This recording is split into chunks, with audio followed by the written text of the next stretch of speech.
So, we all know how capitalism affects us as adults, but here's how it affects newborn babies. So, in the US, there is no federally paid maternity leave. The most a company gives off is maybe 10 to 12 weeks, but here, the New York Times is saying the average is 4 weeks or less. There is the FMLA, which allows two parents to take off for 12 weeks within a 12-month period, but it's unpaid. But either way, at only 10 to 12 weeks of age or 2 to 3 months, babies are still very new to this world, and they won't even be able to sit up until 6 months of age. Forget about sleeping through the night. Newborns wake up every 2 to 3 hours to be fed at night. And this aspect of the newborn stage specifically makes it really hard for new moms to go back to work because they're expected to give birth, take care of a newborn, and go back to work without any sleep. My own baby didn't sleep through the night until 18 months, and it's common to have sleep regressions until early childhood. I'm sure many of you remember waking up in the middle of the night to go seek the comfort of your parents. Enter sleep training. Sleep training is when you train your newborn baby to sleep,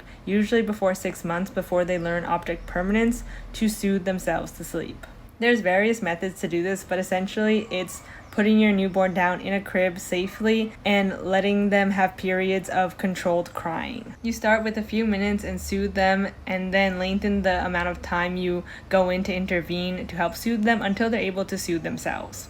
And some babies do really well with this. Other babies do well in the beginning, but then regress and need their parents again to be soothed to sleep, and others just won't have any of it. But it is a hack that many parents in the US use to get some extra sleep and to help them wake up for work the next day. In parenting communities online, this is seen as controversial because in other parts of the world they have federally paid maternity leave, and it's just not the norm to let a newborn cry it out, so to speak, even if it's under controlled circumstances. In other places, instead of sleep training, it is common for families to co-sleep or have family beds or rock to sleep, whether it's in your arms or in a hammock. The hammock thing is also controversial, as most parenting things are. But essentially, parents in other parts of the world don't have to worry about training their newborns to sleep because they have federally paid maternity leave. So sleep training is tied to capitalism, and I think it's also tied to American identity. Sleep training as an American institution has arisen not only due to